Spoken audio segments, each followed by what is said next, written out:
Então, boa noite, muito obrigada a todos os governadores aqui conosco. Nós estamos aí na sala da conferência, toda a governança de comunitas, empresários, alguns gestores públicos, quer dizer, uma conferência aberta.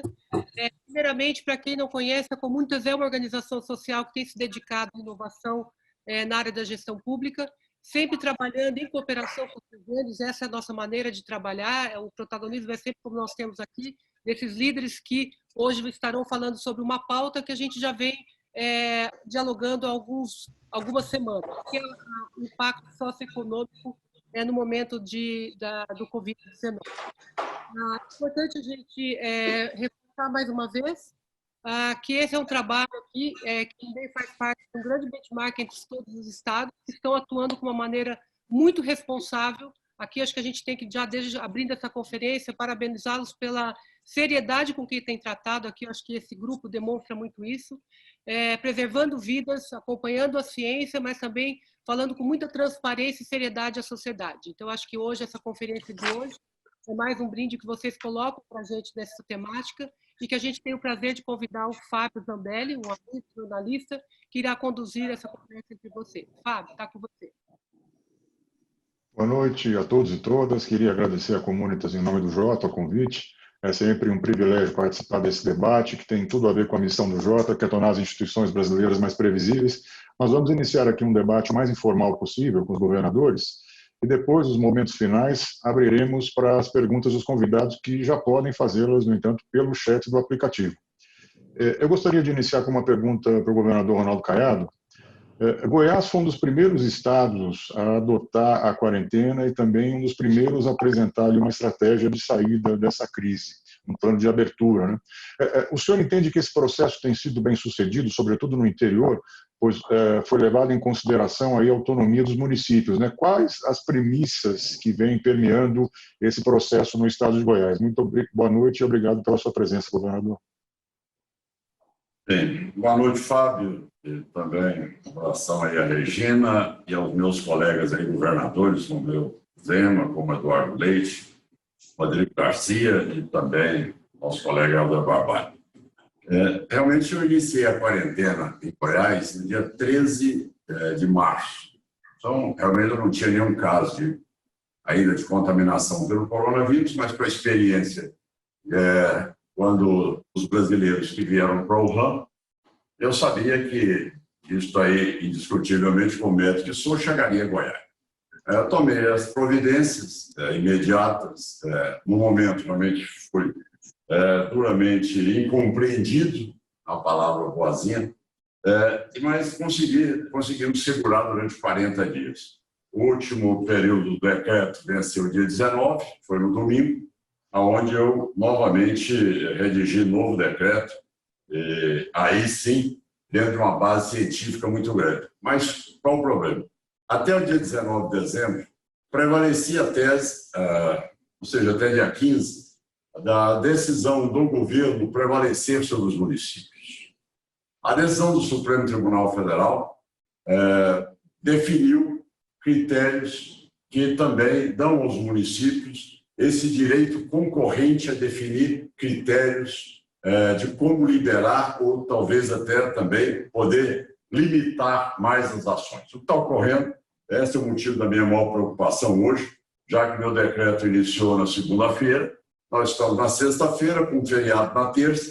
Hoje, infelizmente, já tive um resultado que não foi muito gratificante, que foi de uma queda abrupta naquilo que eu consegui inicialmente, que foi o maior percentual, que foi de 66,4% de isolamento social, atingiu o maior índice de isolamento social, e que, no entanto, agora, na data de hoje, infelizmente caiu para 42,5%, e aí sim eu já tive a oportunidade de falar em vários programas ao vivo aqui em Goiás, dizendo que, dependendo da progressão, se mantiver isso, eu realmente retornarei aí com medidas mais restritivas a partir de segunda-feira ou terça-feira, apesar que no final de semana sempre você tem um isolamento social maior por questões de ser mesmo aí feriado. Mas isso aí me preocupou. Nós estamos hoje com um quadro extremamente sustentável. A minha curva de crescimento é ainda melhor do que aquela que nós avaliamos como sendo a ideal. Então, eu tenho ainda uma capacidade de absorver, mas se realmente deixar da maneira como está ocorrendo, por parte de muitos prefeitos que agora, questão de eleitoral, cada um quer disputar com o outro. Quem vai liberar mais e depois fica o Estado aí para receber os pacientes contaminados em estado grave e que realmente nós não temos hoje nem aparelhos suficientes para nós equiparmos nossos hospitais. Então, a limitação ela é grande, nós temos um potencial de atender até um universo de 200 leitos da área pública, mas, além disso, também eu precisaria de poder ter acesso a mais 245 monitores e respiradores. Então, resumidamente, esse é o processo, mas hoje a minha preocupação é devido a essa queda vertiginosa do isolamento social. Obrigado, governador. Eu queria ouvir o governador Romeu Zema. Boa noite, governador. O senhor estabeleceu ali protocolos de impacto econômico e risco de saúde aí para modular, para balizar as decisões que serão tomadas no plano de reabertura. Como é que o senhor está articulando com os municípios esses protocolos e qual que é o status hoje do Estado de Minas para a porta de saída dessa pandemia? Muito obrigado pela presença. Boa noite a todos. Não tinha cumprimentado o Rodrigo. Boa noite, Rodrigo. Os demais eu já havia cumprimentado.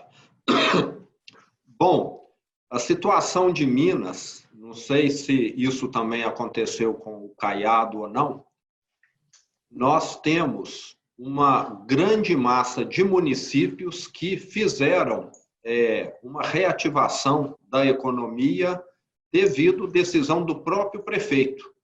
Lembrando que o nosso caso aqui tem uma certa semelhança com Goiás, com Rio Grande do Sul, são muitos municípios pequenos, de 5 mil, de 10 mil habitantes, municípios que sequer têm transporte público, onde as pessoas vão trabalhar ou a pé ou de bicicleta, que acaba fazendo com que o índice de contaminação seja muito menor do que em cidades maiores, porque realmente não há grandes aglomerações. Sequer existe, às vezes, um restaurante grande.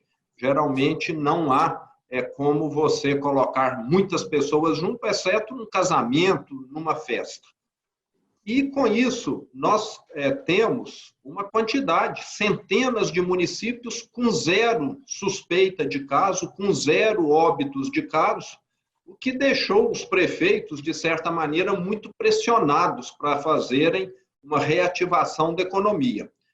Eu não tenho isso quantificado, porque é uma coisa muito dinâmica, são 853 municípios, mas nós estimamos que 55% dos municípios estão operando praticamente normal.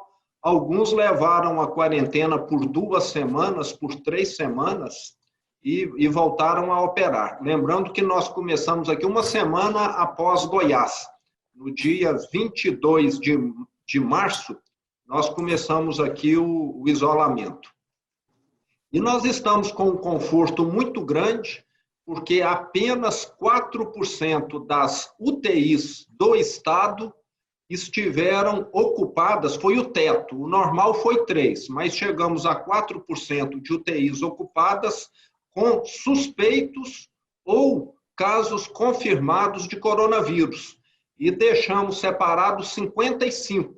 Então, é uma situação que nos deixa com um colchão de segurança para que nós possamos estar fazendo alguma coisa. E ainda considerando que, como eu disse, 55% dos municípios estão com o comércio praticamente funcionando normalmente.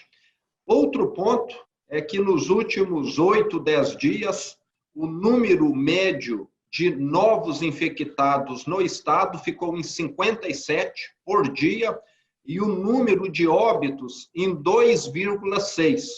Então, são números muito baixos, mesmo que venha a ter um acréscimo, o nosso sistema de saúde comportaria e esses protocolos nossos, vale lembrar, eles vão tornar o que estava sendo feito na maioria das cidades muito mais seguro. porque essas prefeituras não têm uma estrutura de saúde robusta, não têm uma equipe técnica e simplesmente liberaram muitas vezes o comércio para funcionar sem nenhum critério de segurança adicional ou bem estudado, ou fizeram uma coisa muito genérica. E os nossos protocolos especificam categoria por categoria, atividade por atividade, aquilo que precisa ser adotado. E com isso, nós vamos fazer com que essa reativação que já surgiu naturalmente, por iniciativa dos prefeitos, que ela venha a ter um embasamento maior. E outro ponto que eu queria salientar é com relação às atividades que ainda estão fechadas e que nós definimos, aliás, aos municípios que estão fechados, me desculpem, em que o prefeito estava muito receioso de estar fazendo qualquer tipo de reabertura, esses protocolos darão segurança aos prefeitos. Então, a partir da próxima semana, que nós estaremos fazendo isso por leva, vale lembrar que nós estamos priorizando as atividades que exigem menos do sistema de saúde, que tem menos contato pessoal. Estamos também deixando o prefeito muito consciente de que, dependendo da região dele, onde há menos leitos de UTIs, talvez esse processo possa levar mais tempo. Isso está sendo feito regionalmente. Nós temos 14 regiões no estado. Correto, governador. Obrigado pelas considerações. Eu gostaria de ouvir agora o governador Helder Barbalho. Primeiro, desejar pronto restabelecimento e fazer duas perguntas numa só. Na verdade, a primeira, eu queria ouvi-lo um pouco sobre a experiência de enfrentar a doença, estando na linha de frente do combate à Covid-19, os governadores que estão exercendo esse protagonismo no enfrentamento a essa pandemia, e o senhor, com a sua experiência pessoal de estar na linha de frente e sofrendo ali as consequências da contaminação pelo coronavírus. E também gostaria de ouvi-lo sobre a sua preocupação com o cenário hoje da capital e com a possibilidade que se houve de se repetir de um cenário parecido com o que aconteceu em Manaus. Muito obrigado pela sua presença. Boa noite. Boa noite, Fábio. Boa noite, Regina. Cumprimentar aos colegas governadores, cumprimentar o Eduardo, o Ronaldo Caiado, o Romeu Zema e o Rodrigo Garcia. Cumprimentar todos que estão nos assistindo nesse momento. Muito obrigado pelo convite da Comunitas e pela colaboração com que a Comunitas tem se associado aos governos estaduais e locais no sentido da busca de estratégias. Queria primeiro dizer da experiência de estar vivendo nesse momento a necessidade de estar na linha de frente e, ao mesmo tempo, estar contaminado com o coronavírus. Primeiro momento, é claro, como qualquer ser humano, o impacto da informação. E parte da minha equipe acabou, neste mesmo contexto, também positivando ao mesmo tempo. Isso tem sido um desafio muito forte, porque o meu secretário de Saúde positivo, o secretário de Educação positivo, o secretário de Segurança Pública positivo, o procurador-geral do Estado positivo, o chefe de gabinete e chefe da Casa Militar também. Portanto, muitos membros da equipe positivaram. Isto tudo demonstra, primeiro, que todos nós estamos expostos, e eu tenho colocado isso muito para a sociedade, de que é fundamental que cada um possa cumprir com a sua responsabilidade e que nós que estamos na linha de frente, sim, temos que estar expostos, mas aqueles que podem, de alguma forma, compatibilizar o seu dia a dia, as suas atividades com a lógica do isolamento, é fundamental que assim o façam. E nós temos buscado a equipe do governo, mesmo que à distância, não desmobilizar a equipe. Eu diria que o ponto mais grave desse problema todo foi na Secretaria de Saúde, porque o secretário positivou, o secretário adjunto, também o diretor da Vigilância Sanitária, da Vigilância em Saúde, perdão, também deu positivo.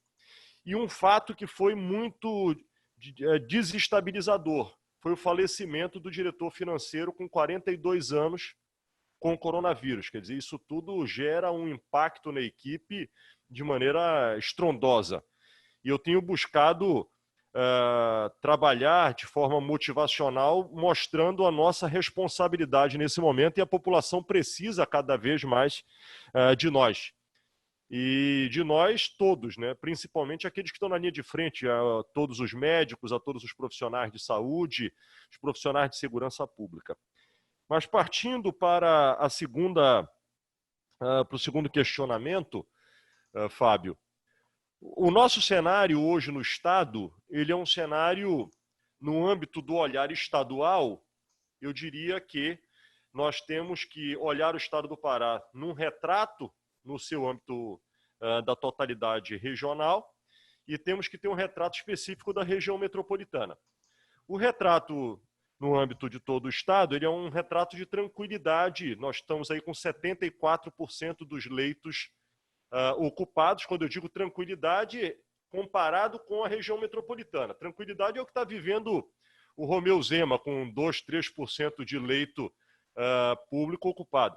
Mas quando eu faço um retrato específico da região metropolitana, aí sim, aí eu entro num processo de profundo agravamento, por conta de que a grande pressão hoje está na região metropolitana.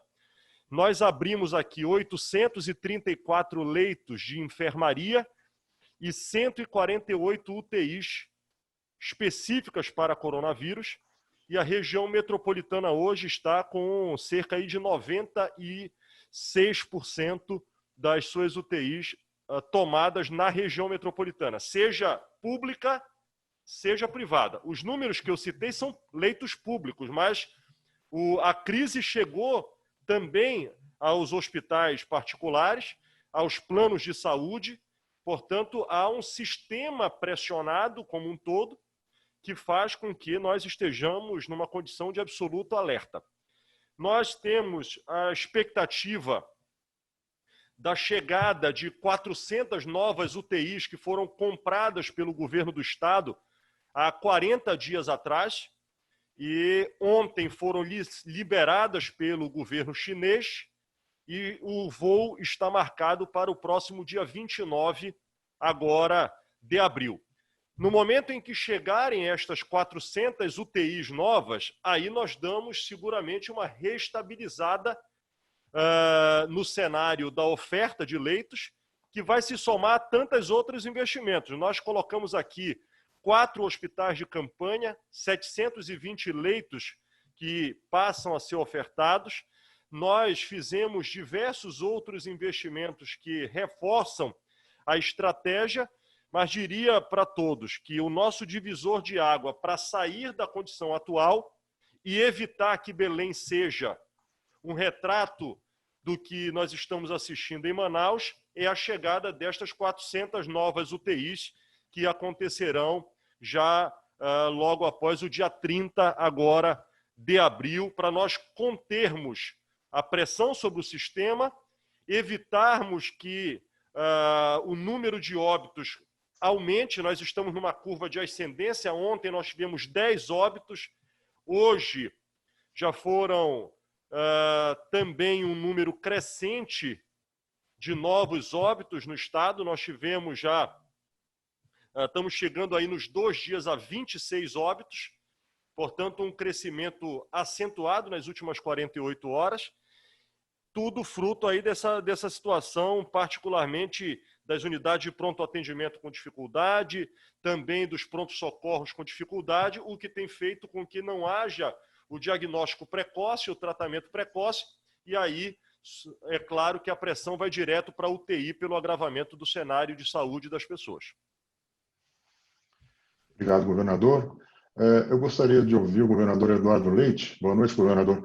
Gostaria de ouvi-lo sobre as iniciativas do governo do Rio Grande do Sul, inclusive parcerias com o meio acadêmico, para testagem. A gente sabe da importância dos testes para o planejamento de reabertura, de saída dessa crise. Eu gostaria de ouvi-lo sobre esse tema e também, já emendando, fazendo uma segunda pergunta, gostaria de ouvi-lo sobre a sua avaliação de cenário para o Estado nos meses de maio e junho, que são os meses em que a temperaturas mais baixas e concorrência até de outros tipos de gripe, influenza, enfim, podem, de alguma maneira, sobrecarregar o sistema de saúde. Gostaria de ouvi-lo sobre esses dois temas. Muito obrigado pela presença. Boa noite. Boa noite, Fábio. Boa noite aos meus colegas aqui, Caiado, Helder, Zema. Uma saudação também ao Rodrigo Garcia, nosso vice-governador do Estado de São Paulo. Agradecer a Regina e a Comunitas por esse espaço aqui privilegiado de debate com estados para tratar desse tema tão sensível, num dia intenso que estamos vivendo, como o dia de hoje, e destacar que, sem dúvida nenhuma, dados são fundamentais, né? E os dados de contágio a partir de testes aplicados na população são muito importantes. É importante lembrar, Fábio, que no momento em que começamos a ter casos de coronavírus no Brasil, lá no final de fevereiro, início de março, aqui no Rio Grande do Sul, o primeiro caso foi no dia 10 de março, nós estávamos lidando ainda com o desconhecido. Ainda hoje ainda há muita incerteza, né? Ainda estamos conhecendo este vírus e entendendo como é que se dá a sua disseminação. Naquele momento nós observávamos os casos na Europa, o que tinha acontecido na Ásia, o que começava a acontecer também nos Estados Unidos, e quando ele chega no nosso país, não havia outra ação a ser feita pelos estados e pelos municípios que não fosse, com responsabilidade, estabelecer o distanciamento social, como forma de reduzir essa disseminação em função de não termos a estrutura toda preparada para atender a um volume grande de pessoas na nossa rede hospitalar, como poderia ou poderá ainda ser em função da disseminação de um vírus para o qual a população não tem sistema imunológico. Isso que é importante ser dito. Eu não me canso de frisar isso, porque às vezes percebo que as pessoas têm uma falsa percepção equivocada, algumas pessoas, de que, ora, vamos ficar em casa 2 semanas e o vírus vai passar, vai embora e vamos voltar à normalidade. E não é assim. Não haverá sistema imunológico para essas pessoas, a não ser que se tenha uma vacina, e vacina leva tempo, né? Leva tempo para se desenvolver, para se homologar, validar, produzir em escala, distribuir. Então, não deveremos ter uma vacina antes de 1 ano, se é que vamos vir a ter uma vacina, confiamos que teremos uma vacina no futuro, pela forma como a medicina se comporta, né, e os avanços nessa área, mas se tivermos, levará ainda tempo. Então, o que vai imunizar a população é o próprio contágio, só que esse contágio não pode acontecer rapidamente a ponto de gerar uma demanda maior do que a nossa capacidade de atendimento. Então, o que fizemos nesse período? Estruturamos o nosso sistema hospitalar, continuamos estruturando, né? Estamos incorporando mais de 230 novos leitos de primeiro nível, vamos chegar a um aumento de 60% da capacidade de UTIs no estado do Rio Grande do Sul, e se fez o distanciamento, só que aquele distanciamento, de fato, muito restritivo, com efeitos colaterais graves. A gente sabe, nunca ignorou que ele tem efeitos colaterais, mas era o tratamento possível e necessário com a responsabilidade que temos, que devia ser administrado naquele momento. Agora, tendo dados e informações, a gente começa a conseguir migrar para um novo modelo de distanciamento, que nós chamamos aqui de distanciamento controlado, em que nós vamos ajustar a cada região para poder atuar no momento em que se fizer necessário, na região em que se fizer necessário e na proporção em que se fizer necessário. O que vai definir isso? Os testes que nos ajudam a ter a velocidade da disseminação. Nós fizemos parceria com as universidades, sob a liderança da Universidade Federal de Pelotas, se desenvolveu uma pesquisa científica, com metodologia científica, para aplicar na população, independentemente de apresentar sintomas ou não, esses testes rápidos, e assim identificar a prevalência do vírus na população. Já foi feita uma primeira rodada há 2 semanas. Neste final de semana, vai ser feita uma segunda rodada de coletas, com 4.500 pessoas sendo demandadas em 9 municípios distribuídos no estado para identificar aí a prevalência na população e assim entender de que forma, com que velocidade que se dissemina o vírus na população. E aliado a isso, nós desenvolvemos sistemas de monitoramento dos leitos hospitalares nas diversas regiões do estado. Os 300 hospitais do estado estão alimentando esse sistema e nos ajudando a identificar em cada região qual é a situação de demanda dessas internações. Nós temos regiões onde há 70% de ocupação dos leitos de UTI, por exemplo, e outras onde há 25% a 30% com as diversas doenças, né? Os leitos que são ocupados por pacientes suspeitos ou confirmados de coronavírus, em relação ao total de leitos disponíveis, somam cerca de 8% do total de leitos e cerca de 15% dos leitos que estão efetivamente ocupados. Então, esses dados, essas informações é que nos ajudam a dimensionar e a tomar as decisões, sempre com base em dados e evidências científicas, para a partir desses dados, protocolos que vão nos permitir ter um sistema de distanciamento controlado mais racional, como eu disse, para permitirmos a convivência entre a proteção à saúde, a proteção à vida e a atividade econômica, que também interfere na vida das pessoas, né? E tendo em vista que nós projetamos que vamos ter que conviver por um longo período com medidas restritivas, porque, como eu falei, não haverá imunização da população em massa, vamos ter que controlar a disseminação do vírus para que essa imunização vá acontecendo, mas isso vai nos impor mais tempo de convivência com o vírus também. Aliás, aquele gráfico que ficou famoso, né, do achatamento da curva, ele acusa isso, ele aponta isso. Se nada fosse feito, teríamos um pico da evolução do contágio, muitas pessoas morreriam por falta de atendimento, por conta da superação da capacidade de atendimento hospitalar, mas a curva se dava num espaço de tempo menor.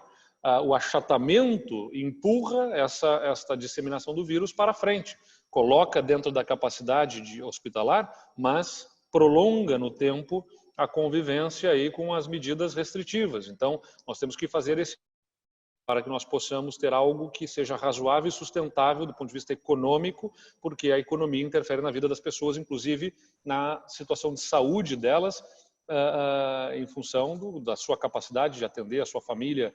A gente não pode criar um problema outro maior do que a própria doença, como já foi tão falado. Então, esta convivência, esse equilíbrio que é importante, a Comunitas, inclusive, tem nos ajudado nisso. E pela questão do inverno, que falaste, é uma preocupação que nós temos, evidentemente, e que, por isso, reforça esse nosso cuidado. O que nós estamos fazendo? É dedo no pulso, eu tenho usado essa expressão. Você tem que monitorar constantemente em cada uma das regiões.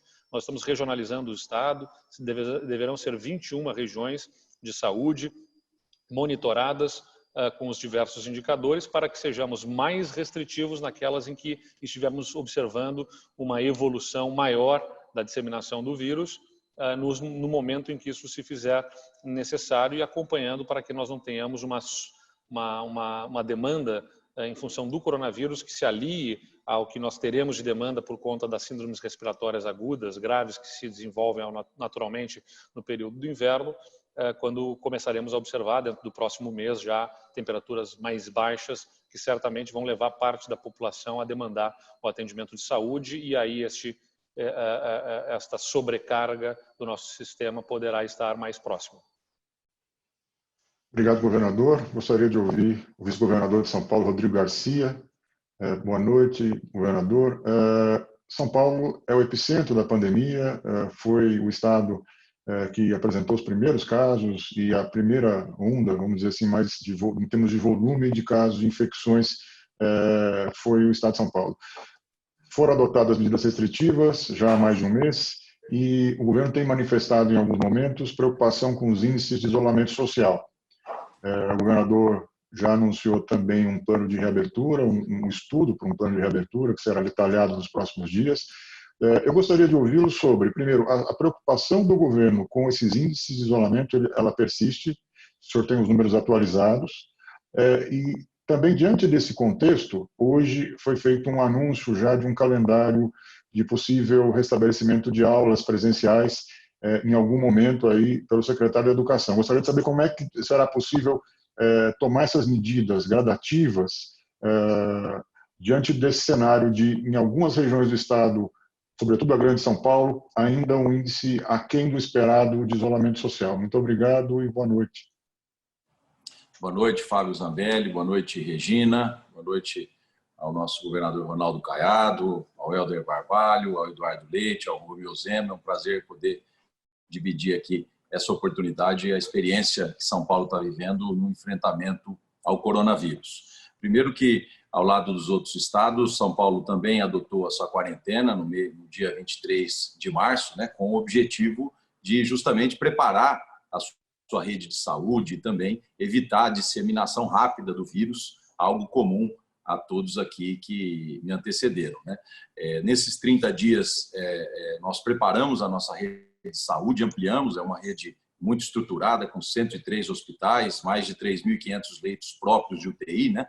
Mas trabalhamos muito para orientando os prefeitos, transferindo recursos aos prefeitos, fazer referenciamento de serviços nas cidades, fazendo com que também, ao lado disso, a gente pudesse diminuir um pouco a demanda no nosso sistema estadual. Nós compramos vagas no sistema filantrópico aqui de São Paulo e transferimos quase 18 mil pacientes da rede estadual em leitos clínicos para as redes filantrópicas, também para que o Estado pudesse ter mais capacidade de atendimento. E, ao lado disso, ampliamos em quase 50% os leitos de UTI aqui no Estado de São Paulo nesses 30 dias. Todo esse esforço resulta hoje num dado importante, que é hoje a ocupação aqui na região metropolitana de cerca de 70% dos leitos de UTI e no interior cerca de 50%. Eu fiz questão de registrar isso, Fábio, porque não fosse a quarentena que diminuiu a velocidade do contágio e não fosse também esses investimentos de ampliação já feita na rede de saúde de São Paulo, nesse momento nós estaríamos em colapso na rede pública estadual. Inclusive, saiu reportagem hoje aí na grande imprensa sobre estudos matemáticos que mostrariam que São Paulo já, sem esses leitos novos e sem a quarentena, estaria vivendo colapso, como nós estamos assistindo lá na cidade de Manaus. Então, esse tempo foi fundamental, a rede foi ampliada e ela continua sendo ampliada na medida em que nós já adquirimos também 3 mil respiradores que começam a chegar a partir da semana que vem, para que a gente continue essa ampliação da rede, porque sabemos que a demanda será crescente. Assim como nos outros estados, nós temos uma epidemia heterogênea, que se comporta de maneira diferente nos grandes aglomerados urbanos, como é o caso aqui da região metropolitana de São Paulo.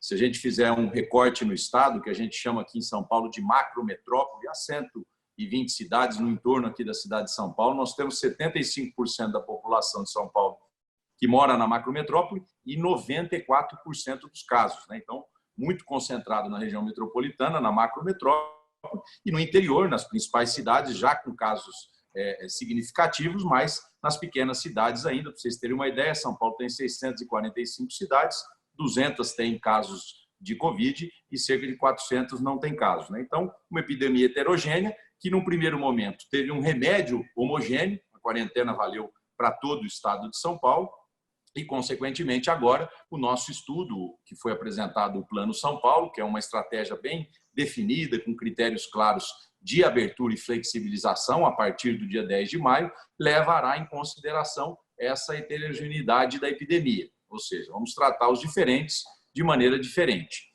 Esse plano que já foi apresentado, ele foi baseado nas experiências de outros países. Ele tem 6 pilares básicos, 3 da saúde, o Caiado entende bem disso, e 3 da economia. Nos 3 da saúde, nós vamos levar em conta para a abertura das cidades a disseminação do vírus através dos cenários aí projetados, a capacidade de atendimento do sistema de saúde, né?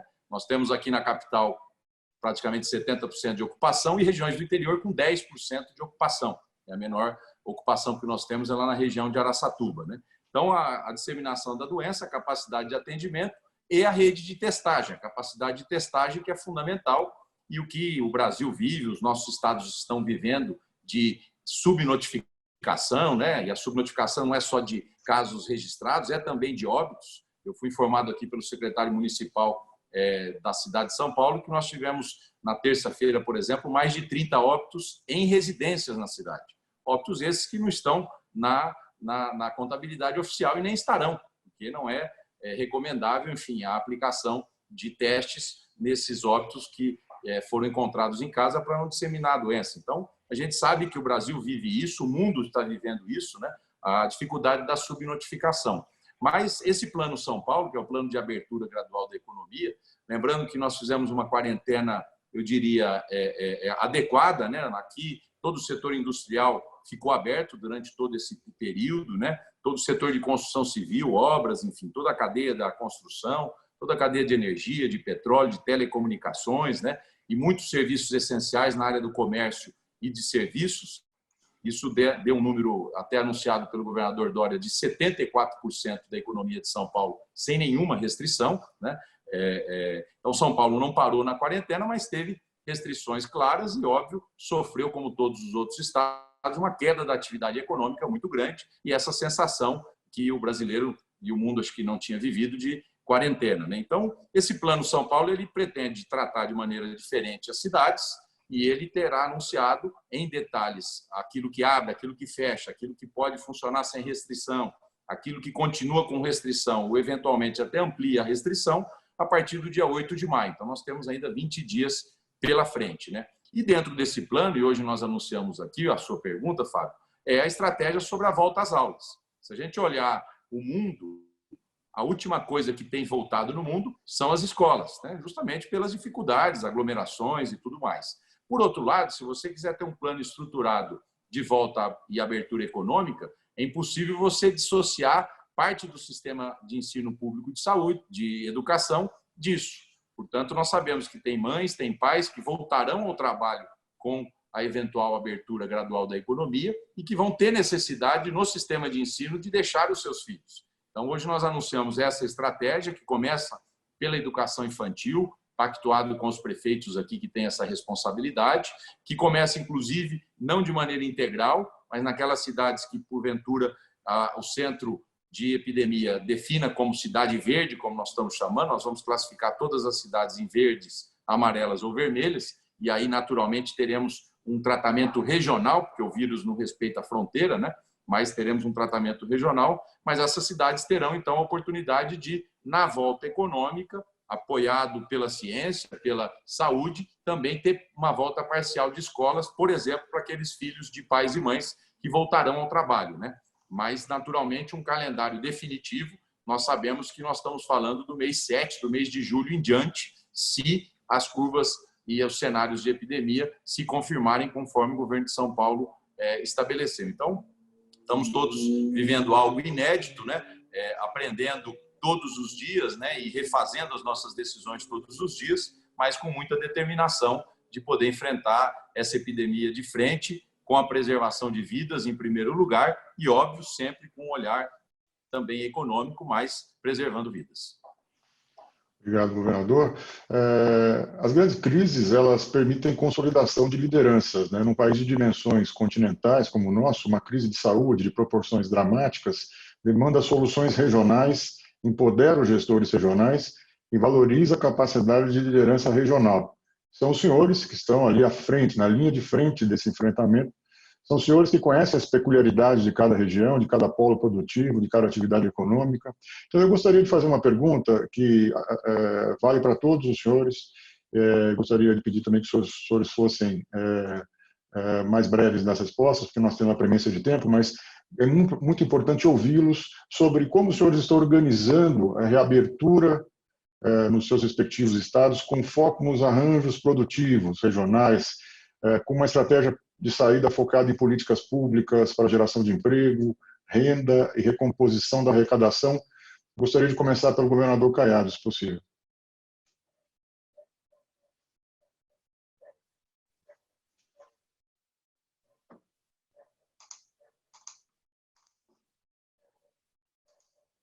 O governador Caiado está no mudo. O microfone está desligado. Seu microfone está no mudo, se precisa.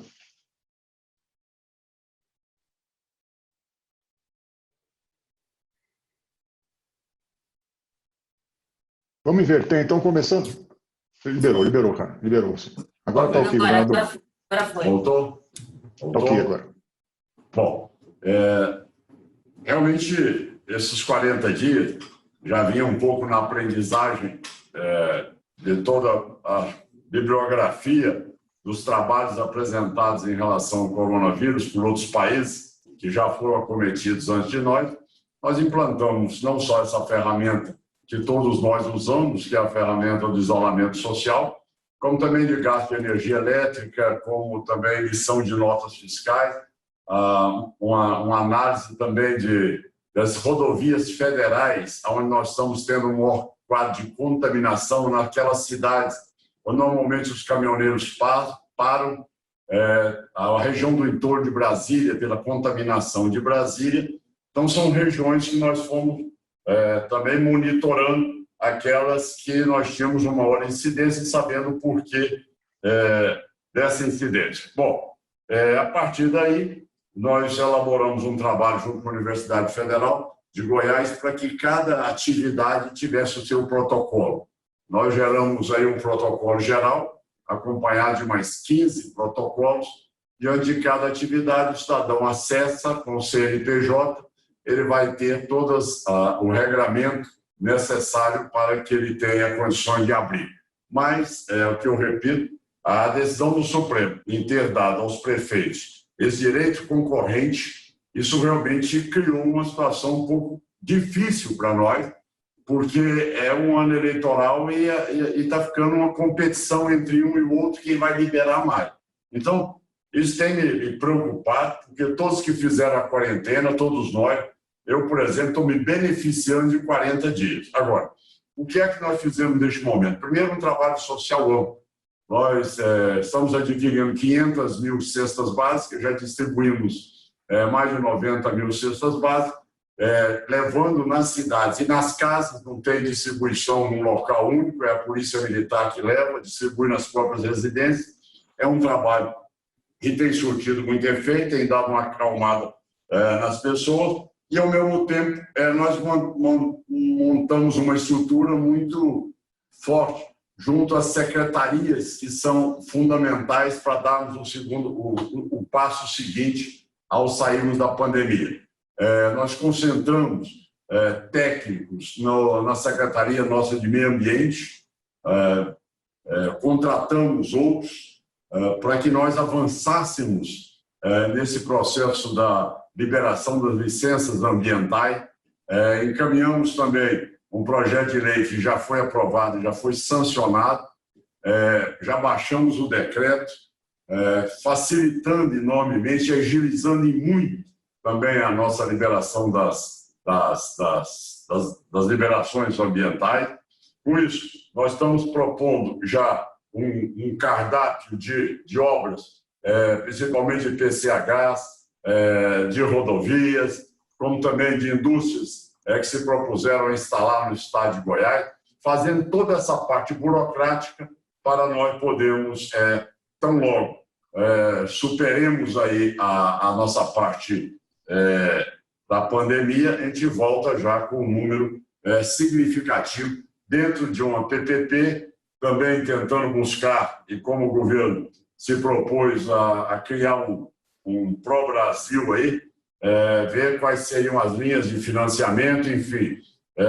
Já solicitei também uma audiência junto à Casa Civil para apresentar todo esse rol de obras que nós já estamos com elas, do ponto de vista, como disse, burocrático e ambiental, já tudo liberado.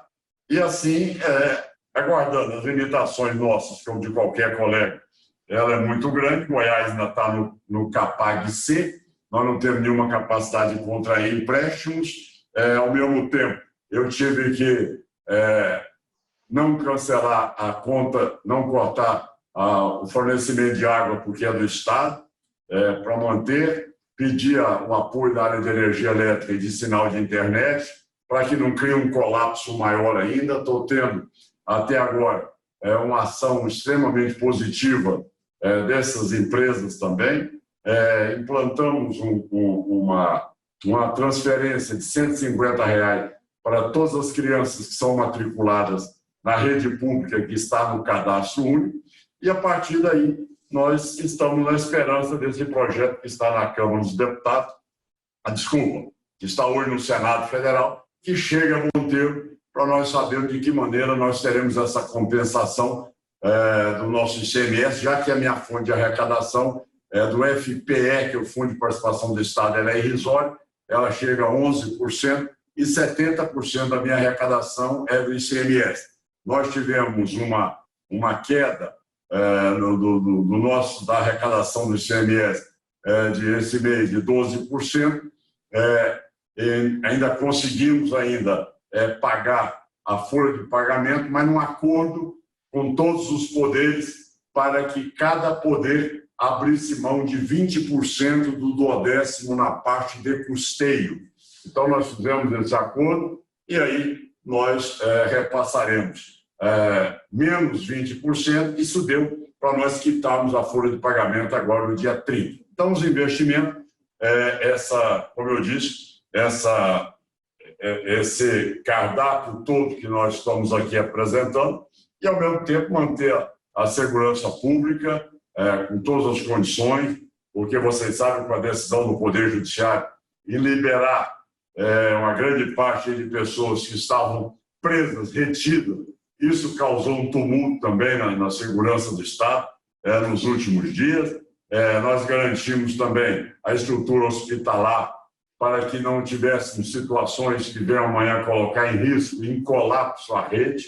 É a minha maior preocupação de toda, é o que eu quero reafirmar aqui, concordo com o governador Helder Barbalho, esse quadro, e aí também dos outros que me antecederam, da necessidade de nós irmos calibrando essa liberação, porque realmente quando vem esse crescimento exponencial, nenhum de nós dá conta de suportar essa demanda. Então, a minha apreensão maior neste momento é também não ter consequências gravíssimas do ponto de vista daquela situação que é desesperadora da pessoa chegar no síndrome respiratória aguda sem ter ali uma condição de ser atingida. Por isso que eu acredito que nós teríamos essa condição nossa de podermos sobreviver.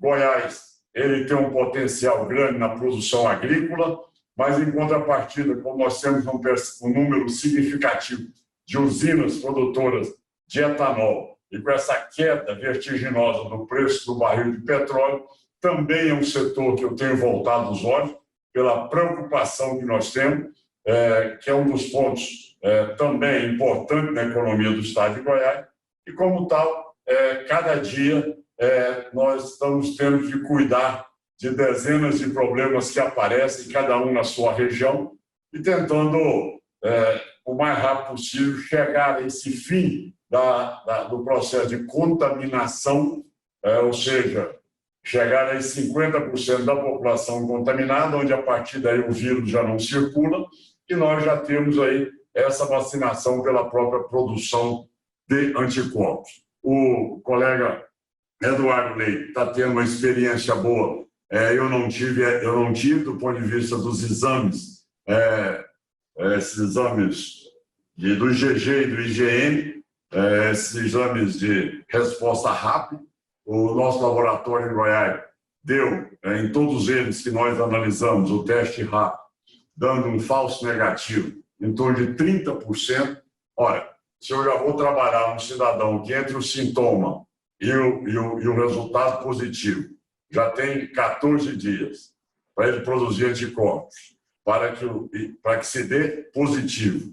Se eu tenho ainda um exame que me dá 30%, pelo menos foi isso que o nosso LACEN, o nosso laboratório central, chegou à conclusão, aí a margem de erro seria muito grande. Eu realmente não priorizei isso, porque eu estou no aguardo para ver se a Abbott realmente libera aquele teste rápido que é feito à base do PCR-RT e não do IgG e do IgM que é fornecido a nós neste momento. Mas eu vou procurar saber, Eduardo, qual é o que você está usando e realmente eu vou pedir uma amostra. Eu estou fazendo um teste no meu laboratório antes de fazer a aplicação, porque os meus realmente não foram muito positivos aqui em termos de resultado de confiança. Bom, Foram é isso aí. aqui, trabalhar para ver como todos nós vamos superando esse assunto aí, pedir a Deus para a gente, né, poder assinar esse acordo logo aí com o Supremo Tribunal Federal para ver se tem algum dinheirinho novo da nossa lei Candida aí. Só para colaborar, Fábio, só para fazer uma parte aqui do Caiado, como foi citado, né?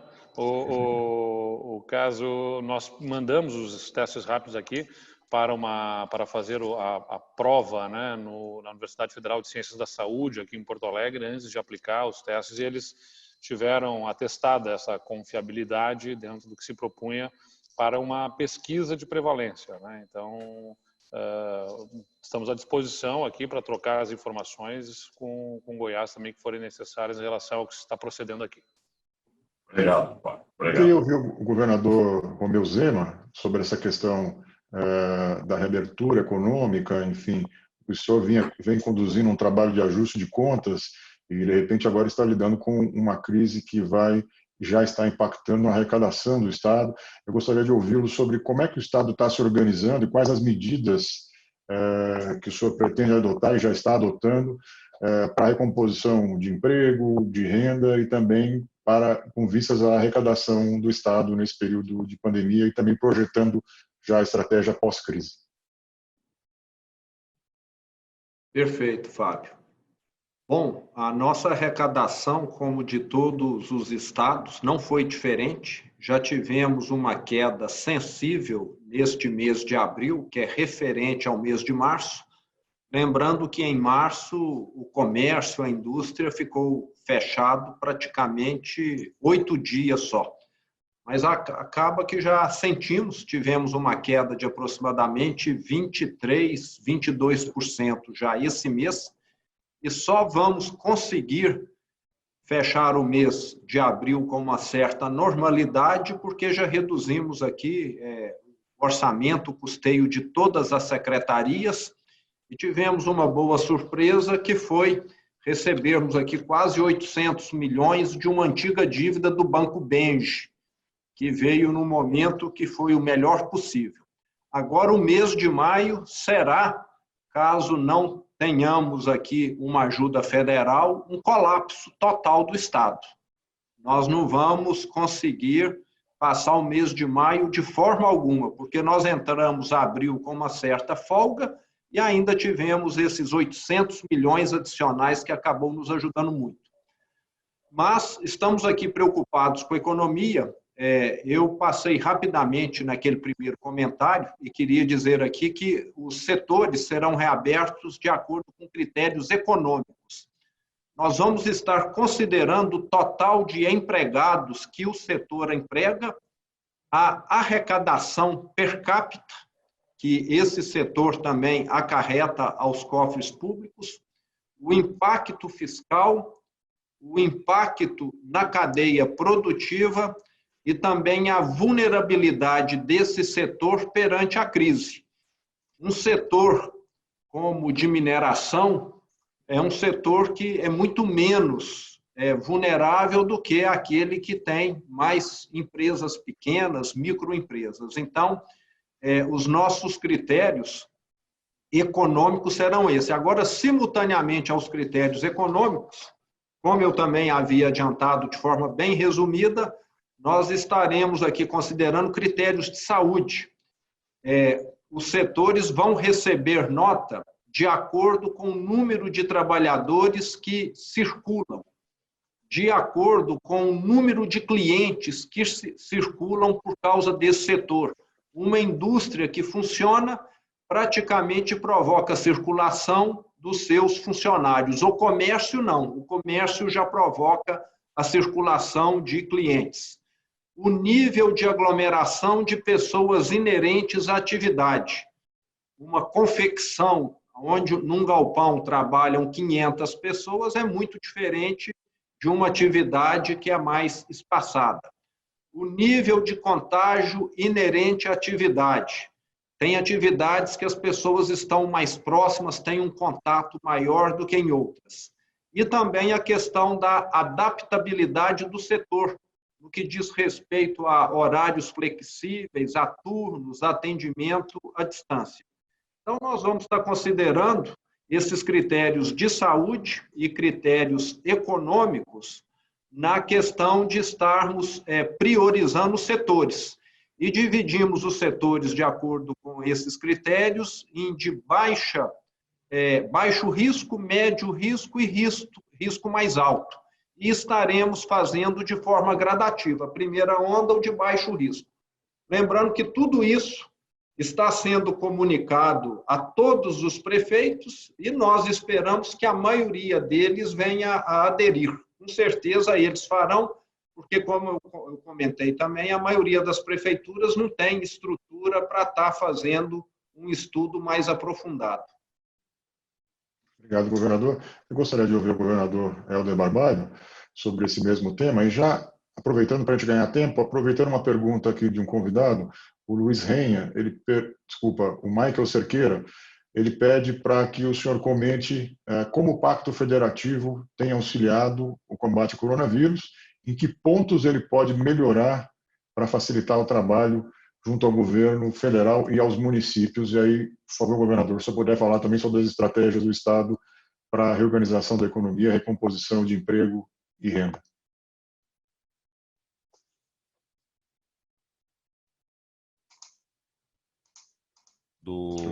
Do Caiado, quando ele pontua a respeito da necessidade de visualizar as regiões. O Eduardo também fez essa observação, o Zema e o Rodrigo. Um estado continental como o estado do Pará, estamos falando de um estado que representa Portugal, Espanha e França juntos, portanto não é possível ter uma estratégia que seja igual para todas as regiões.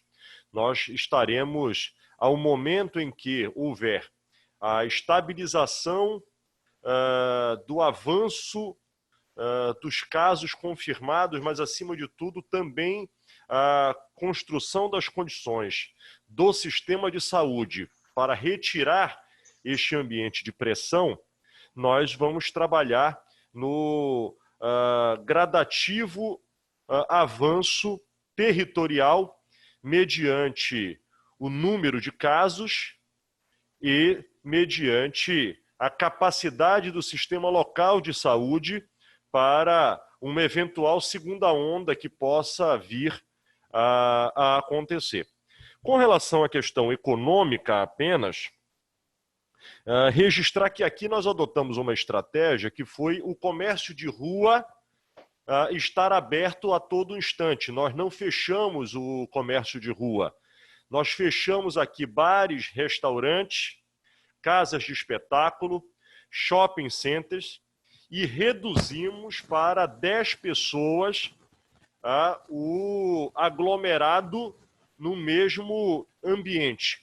Restringimos, suspendemos as aulas desde o dia 16 de março.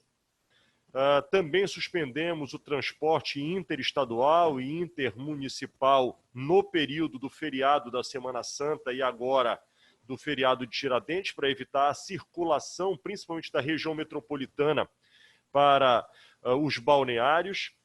E com estas iniciativas buscamos estimular o isolamento social. Nós temos atingido aqui uma média que varia entre 47% a 52% de isolamento social. Temos atuado para minimizar o impacto da economia, principalmente com um olhar para os micro e pequenos empreendedores, que são os que estão sofrendo mais nesse momento. Já que a indústria continuou, o agronegócio continuou e as obras públicas continuaram. Em relação às obras públicas, nós antecipamos os recebíveis de até 50% dos contratos das obras públicas para que as mesmas não parassem. Fizemos aqui uma linha de crédito de 200 milhões de reais de recurso próprio do governo do Estado, que está financiando micro e pequenos empreendedores e empreendedores individuais e trabalhadores informais com juros de 0,2% ao mês, com 90 dias de carência e 3 anos de amortização. Então, esta foi uma ação, esta foi uma iniciativa que nós tomamos para olhar para os menores, para os mais frágeis neste momento. Com relação aos alunos, nós doamos R$ 80 para cada aluno. São 551 mil alunos que receberam vale alimentação para ajudar as famílias a garantir, nesse momento, uma condição de levar uma renda para a sua família, de garantir a comida dentro de casa. Portanto, com estas iniciativas que olham, primeiro, com uma estratégia de não paralisar o maior PIB do Estado, com o financiamento aos mais impactados com a perda da oportunidade da sua atividade, com linhas de crédito do Banco Público, que também tem financiado o capital de giro para a folha de pagamento, nós estamos buscando diminuir toda a dificuldade que as pessoas estão vivendo. E daqui para frente, a estratégia será regionalizada, mediante o reforço das 400 UTIs novas que estarão sendo implementadas na primeira semana de abril, o estímulo ao uso de máscaras da população, principalmente na região metropolitana, para diminuir o contágio e gradativamente fazer a operação de retomada mediante uma nova cultura de comportamento. Esta palavra ela é chave para o horizonte. Nós não seremos os mesmos. Todos teremos que nos adaptar e nos adequar comportamentalmente para um novo momento na vida de todos os brasileiros e por todo o mundo. Obrigado, governador. Eu gostaria de ouvir o governador Eduardo Leite e já também aproveitando para emendar uma outra pergunta de convidado, o Henrique Oliveira, secretário de Educação de Caruaru, ele pergunta para um dos governadores, então eu vou endereçar ao governador Leite, gostaria de saber sobre a perspectiva de disponibilidade financeira para cumprimento dos pisos constitucionais na educação e na saúde. E não sendo possível, quais alternativas os governos regionais pretendem tomar junto ao governo federal para flexibilizar essa regra? Bom, sobre a questão econômica, né, a gente, em primeiro lugar, observa, acho que muito já foi falado aqui pelos governadores que me antecederam, nós acompanhamos com grande preocupação que se estabeleça em Brasília o apoio, o socorro emergencial aos estados. É importante apenas ressaltar que não se trata de um socorro aos governadores, aos governos, é um socorro ao povo brasileiro, através dos entes subnacionais que sustentam os serviços públicos que são utilizados pela população. Se não houver socorro a governos estaduais e prefeituras, quem vai pagar a conta não são os governadores, é o próprio povo, com precarização de serviços, com quebra de condições de se atender às demandas da própria população. Então, se nós tivermos, já temos até aqui, numa perspectiva para o mês de abril, de cerca de 800 milhões de reais, praticamente, de queda de arrecadação, este socorro que está sendo trabalhado em Brasília, por exemplo, é para nos alcançar cerca de 450 milhões de reais, ou seja, não é para repor tudo que se perdeu, é para repor parte do que se perdeu, para manter os estados as condições mínimas de sustentarem serviços básicos à população. Então, isso é importante ser dito aqui, Fábio, para que não soe como muitos tentam fazer crer nas redes sociais, que governadores e prefeitos pedem um auxílio como se fosse para si, né? Como se fosse para salvar o governo, e não, é para a segurança pública, serviços que não param durante essa crise e que, pelo contrário, são até mais demandados. De outro lado, né, falava-se sobre a questão da economia, e para que a economia possa ter alguma perspectiva de retomada mais rápida logo que esta crise passar, vamos precisar também do próprio investimento público, que já é muito reduzido por conta da capacidade fiscal limitada dos entes subnacionais, boa parte deles em crise, uns mais, outros menos, mas todos com muita limitação da capacidade de investimento público direto. Então, para que não se reduza ainda mais, é importante que nós tenhamos este socorro emergencial e que tenhamos também, aí entra um ponto sensível nessa discussão, que é a limitação. Quanto mais limitação se impuser nesse socorro para os gastos públicos, mais difícil se torna dar o apoio aos setores econômicos que vão demandar algum tipo de apoio, diferimentos em alíquotas de imposto para que consigam se sustentar durante a crise e retomar mais rapidamente logo ali adiante. Então, as restrições que se discutem no Congresso Nacional, que eventualmente tenham que se impor aos entes subnacionais, em função do socorro que venha, tem que ser tomado o cuidado para não inibir completamente a possibilidade de auxílios econômicos em setores que vão precisar de auxílio logo mais ali neste momento de crise e também ali na frente na retomada. Sobre a pergunta enviada pelo Henrique, secretário de Educação lá de Caruaru, se eu entendi bem, ele está querendo saber sobre os mínimos constitucionais, aqueles Isso, é o cumprimento dos pisos de educação e saúde. Se tem alguma alternativa negociada com o governo federal para flexibilizar essa regra. Porque se está falando sobre os mínimos constitucionais que se aplicam em educação e saúde, né, eles vão ser afetados na medida em que a arrecadação é afetada, né? Você tem um percentual sobre a arrecadação. Na verdade, eu não cheguei a ponderar sobre isso, mas a primeira impressão que eu tenho é que se a arrecadação cai e boa parte da nossa despesa é continuada e é de difícil ação, porque boa parte da despesa em educação, por exemplo, está na folha de pagamento e essa despesa não irá não irá ser reduzida por conta da irredutibilidade de salários, nós teremos até uma maior participação do gasto nestas áreas. Mesmo assim, está em discussão por liderança do governo federal uma proposta de alteração desses mínimos constitucionais para que sejam englobados, né, num único mínimo a ser aplicado de 40%, que a rigor seria a soma dos 15% 12% da saúde e 25% da educação, que somariam esses 37%.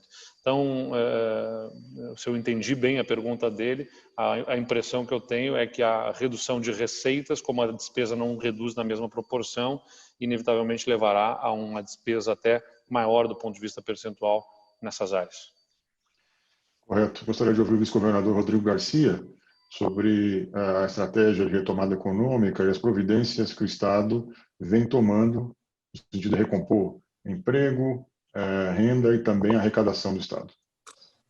Bom, sobre a estratégia de retomada, né, São Paulo também fez uma métrica junto com a FIPE, que é uma fundação aqui de pesquisas econômicas, que vai avaliar setor por setor, olhando o risco de saúde que cada setor propõe, enfim, ou está, de alguma maneira, sujeito a esse risco, ponderando com a relevância e com a vulnerabilidade econômica. A partir desses 3 critérios, você estabelece uma bússola, isso já foi feito, já classificamos todos os setores econômicos de São Paulo, e a equipe agora de secretários do governador Dória tem dialogado e pactuado os protocolos padrão e setorizados de abertura de cada um desses setores. Ao lado disso, o Centro de Contingência Médico, com aqueles critérios que eu citei inicialmente, nos orientando em quais regiões e quais cidades nós poderemos abrir.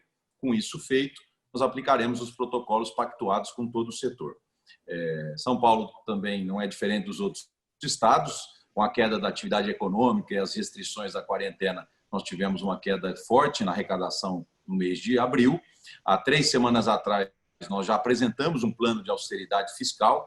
Aqui, por exemplo, desde desse plano, nós cortamos toda a bonificação do funcionalismo público, todas as promoções, suspendemos concursos públicos para que, nesse momento, não se faça despesa nova com o conjunto do funcionalismo.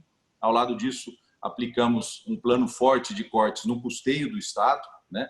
20% em regra em todo o custeio do Estado e mais de 50% em alguns serviços não essenciais do Estado, para que a gente pudesse equilibrar as contas públicas.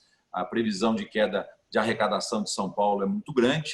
Nós somos os maiores recolhedores de ICMS do Brasil e temos aí uma métrica de queda de ICMS até o final do ano de mais de 18 bilhões de reais e muito concentrado essa queda em 3 meses. Portanto, é fundamental as pessoas entenderem que a queda se concentrará no mês de abril, maio, junho e talvez julho, e o dinheiro não é mais 1/12 como, em regra, as arrecadações estaduais estão acostumadas. Então, o corte deve ser feito agora para a preservação do caixa, para fazer frente às despesas, que não são só de saúde, né? Nós temos despesas em outras áreas, todos os governos estão investindo aí na área de proteção social.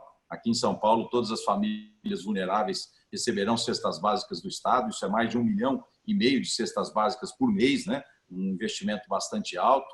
Fizemos também toda a proteção social para os alunos da rede pública de São Paulo, são 3.700.000 alunos que deixam de se alimentar nas escolas e, através também de um critério de extrema pobreza, passam a receber, através de um aplicativo, recursos para poder fazer frente às suas despesas com a alimentação. E também fizemos ativação de medidas anticíclicas através da Desenvolve São Paulo, que é o nosso banco e agência de desenvolvimento aqui no Estado.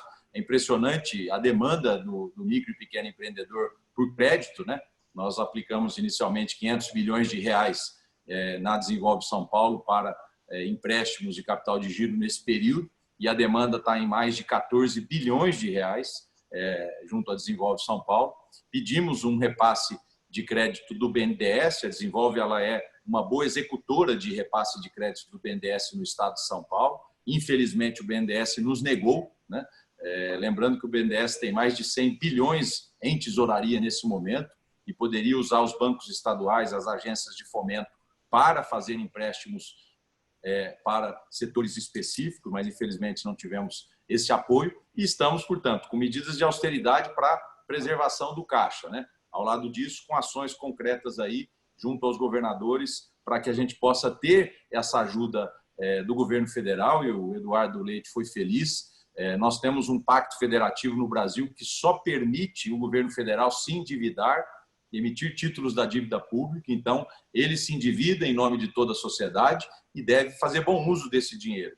E o bom uso desse dinheiro, nesse momento, é o apoio aos estados e aos municípios, né, que são quem atende a população vítima do coronavírus. As UBSs estão nas cidades, os hospitais de alta complexidade estão nos estados, né?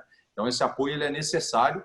Todos os governadores, de alguma maneira, têm feito a sua lição de casa, segurado as despesas públicas, mas a queda de arrecadação será muito maior do que isso. E o governo central tem esse papel de apoiar estados e municípios nesse momento de crise. Então, foram essas as medidas. A gente observa que as métricas utilizadas pelos estados são semelhantes, né?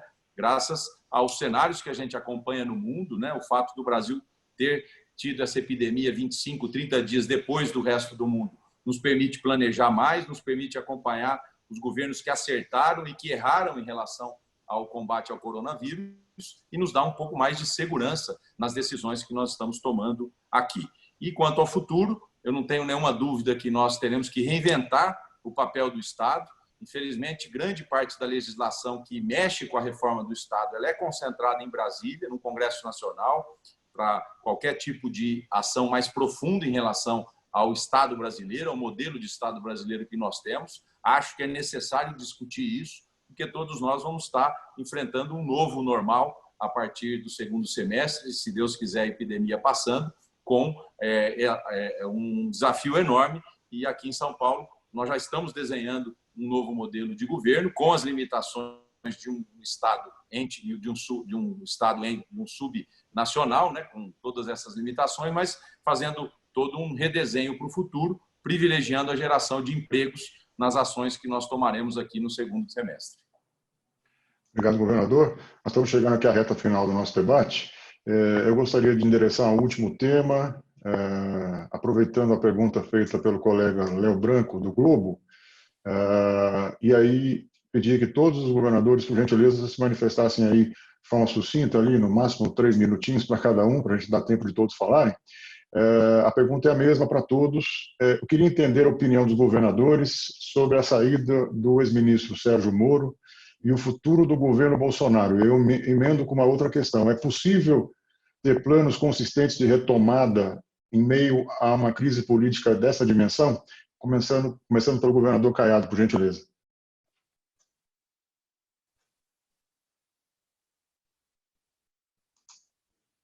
Tá no mudo de novo, Caiado. Precisa liberar. Tá no mudo.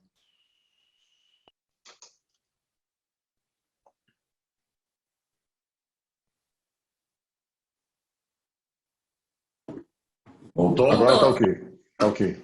Desculpa.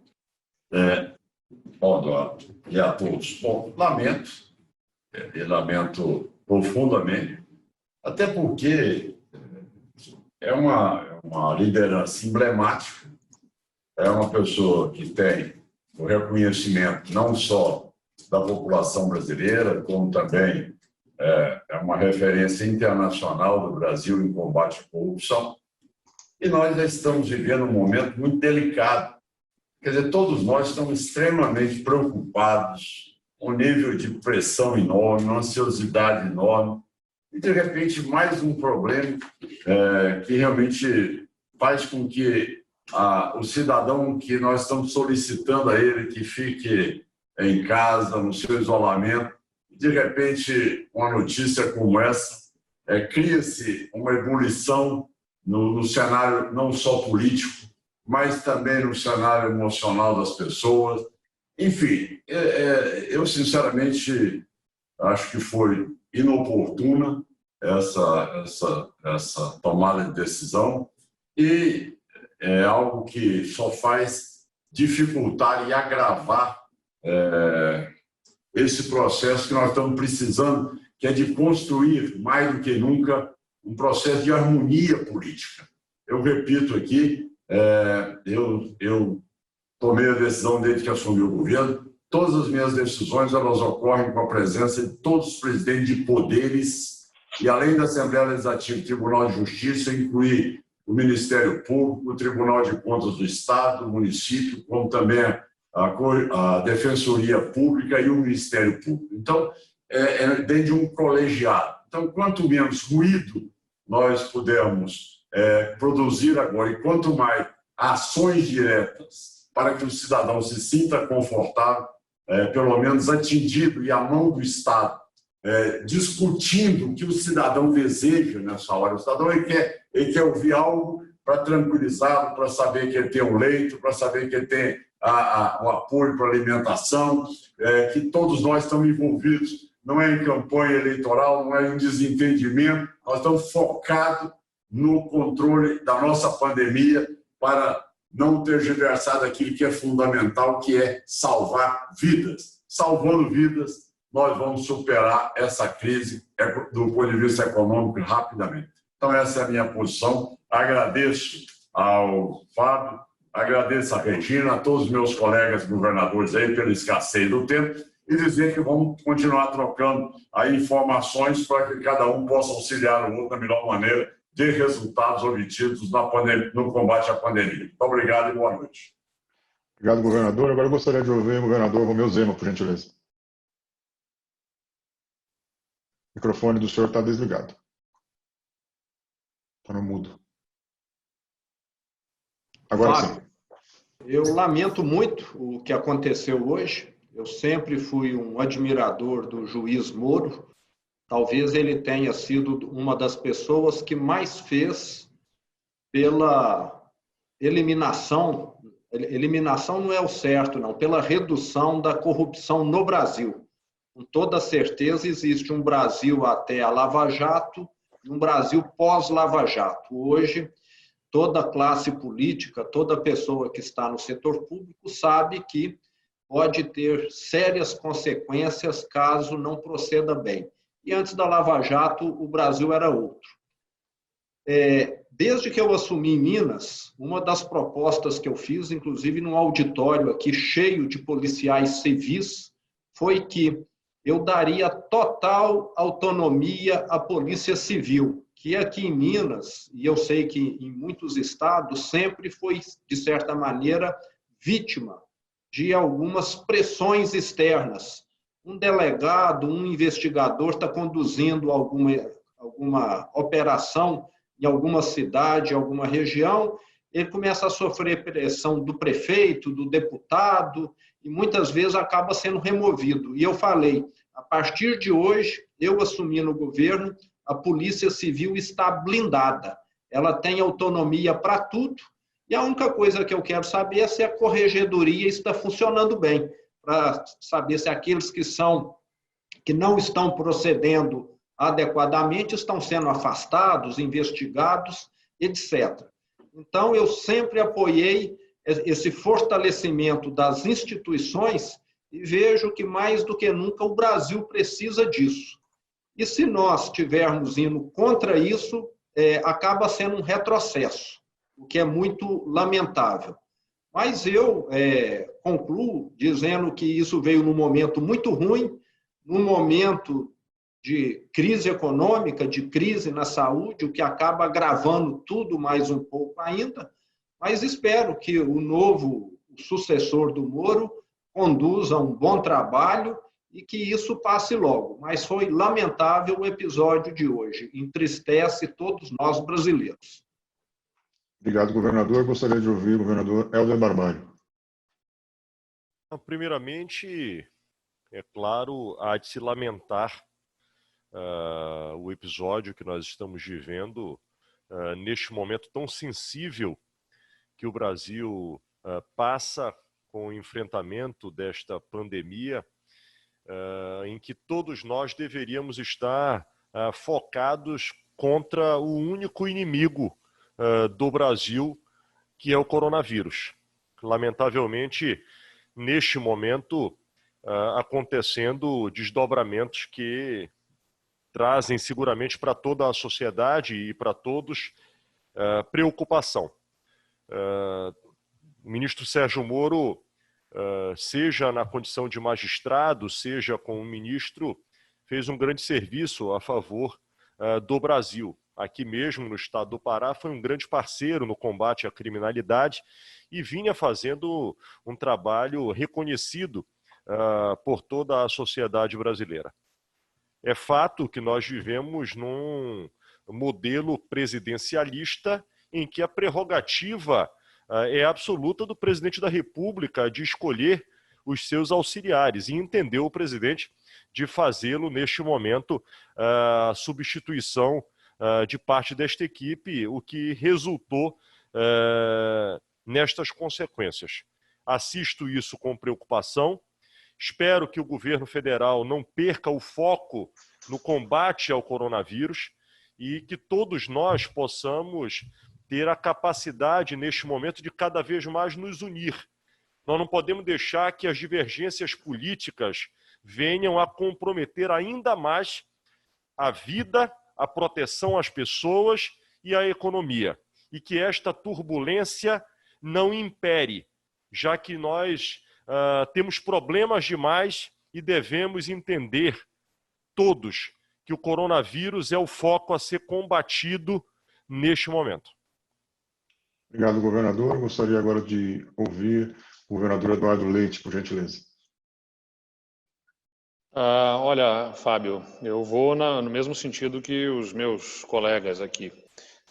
Em primeiro lugar, um desvio e desperdia esse confronto político que se estabelece no momento em que nós devemos canalizar a nossa atenção, o nosso esforço para a superação de um momento tão delicado como esse, de uma crise tão profunda. O Brasil teve lá em 2015, 2016, a mais profunda recessão econômica da sua história, andou de lado depois, de lá para cá, crescendo 1% ao ano. O ano passado, que tínhamos começado com expectativa de 2% de crescimento, terminou com menos de 1% de crescimento econômico.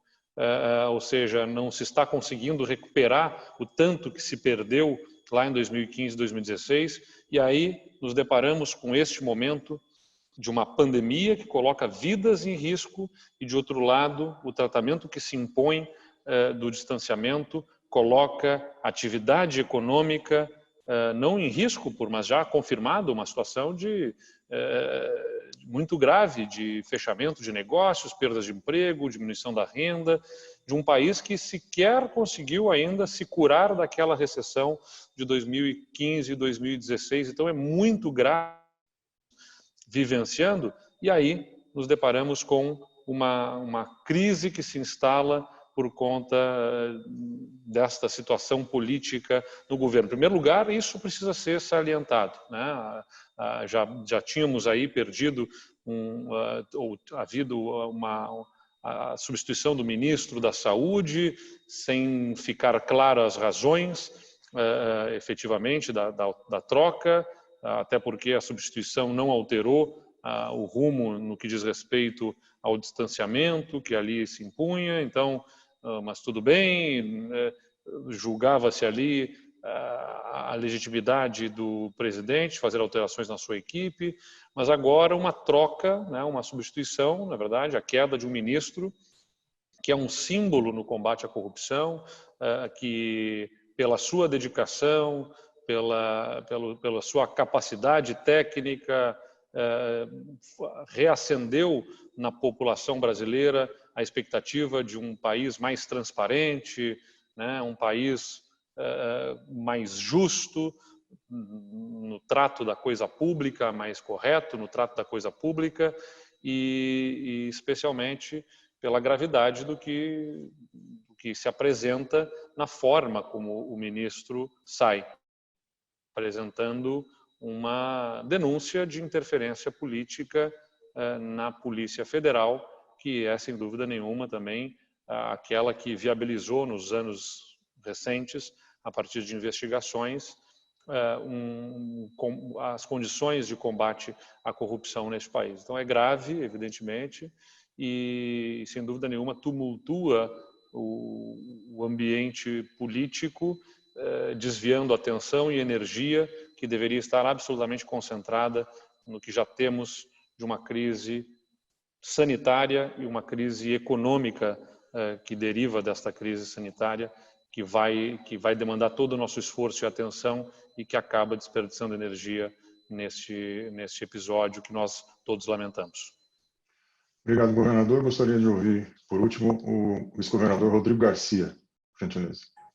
Bom, de maneira rápida, Fábio, é lamentar o episódio ocorrido hoje, com a demissão do ministro Sérgio Moro, que saiu, enfim, com denúncias gravíssimas em relação à postura do presidente da República na interferência direta, na advocacia administrativa, no acesso a informações da Polícia Federal. No fundo, nós começamos essa crise de saúde, né?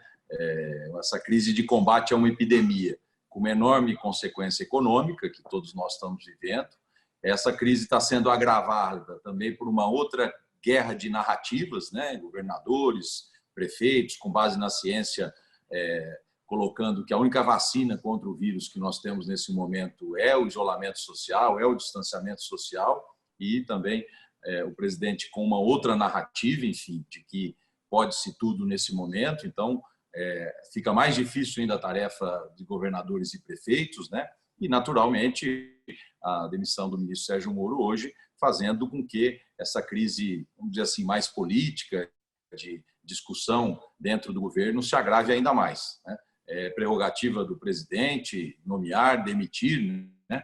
Mas, infelizmente, o que nós não estamos vendo é uma justificativa muito clara para que isso tenha ocorrido, né? Desde a saída do ministro da Saúde, o Mandetta, até agora a demissão do ministro Sérgio Moro, que é, como todos colocaram, um símbolo de combate à corrupção no Brasil e representava e representa, pela sua personalidade, a esperança de um Brasil passado a limpo, de um Brasil melhor para as futuras gerações. Então, eu não tenho dúvida que a sociedade brasileira fica perplexa com essa decisão, né, que vem num momento onde o Brasil sofre consequências enormes também com a questão da epidemia e com as suas consequências econômicas. Então, eu lamento, enfim, é muito inoportuno ter que lidar também com mais esse problema que no imaginário das pessoas tira um pouco ainda a esperança quanto a futuro de dias melhores, né? Então, são muitas crises ao mesmo tempo e nós que estamos aqui à frente de administrações, enfim, eu aqui como vice-governador do João Dória,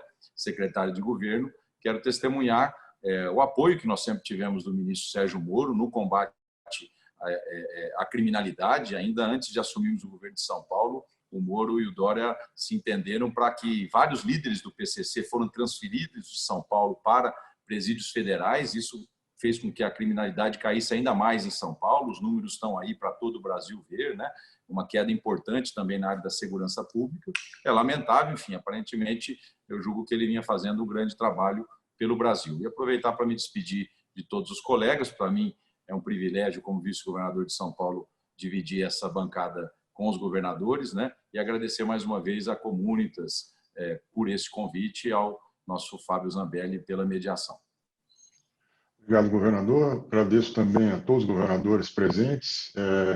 Desejo um bom trabalho a todos nessa frente de enfrentamento aí à pandemia. Eu passo agora a palavra para a Regina Esteves. Obrigada, governadores. Obrigada, Fábio, em nome da Comunitas, de todos os nossos líderes e representantes e parceiros que estão conosco, inclusive acompanhando. Eu acho que algumas palavras aqui ficaram muito marcantes em todas as falas. E uma delas é a pactuação, que é o momento, quer dizer, que exige que o governo faça essa pactuação com a sociedade, com a iniciativa privada, com o cidadão. E na Comunitas, vocês sabem, a gente trabalha muito dessa relação numa metodologia que a gente chama de governança compartilhada, que é quando a gente chama todos os setores para dividir desafios, né? E dividir também responsabilidades e dividir até mesmo sonhos. Então, acho que a mensagem final que a gente deixa é que vocês não estão sozinhos, vocês realmente têm representado essa liderança de homens com espírito público, que eu acho que é o momento que também todo cidadão está tendo essa confiança na política e nos programas que estão sendo implementados, e como colaboração que a Comunitas está deixando na nossa plataforma Rede Juntos, todos os materiais, protocolos, todas as experiências até que foram aqui comentadas pelos governadores, elas estão disponíveis nessa plataforma para que outros governos, outros municípios que queiram se aproveitar de protocolos bem feitos, feitos com seriedade, acompanhando o que a ciência coloca, acompanhando também toda essa experiência e um benchmark internacional incrível. São materiais que já estão disponíveis, hoje a gente abre na plataforma, acho que está sendo colocado até no chat para vocês, e que a gente deixa como uma contribuição e um agradecimento aos governos que, além de estarem fazendo, estão também abrindo esses documentos para que outros possam copiar, replicar, mas aprender também com a experiência de vocês. Então, muito obrigada em nome da Comunitas e de todos que estavam com a gente.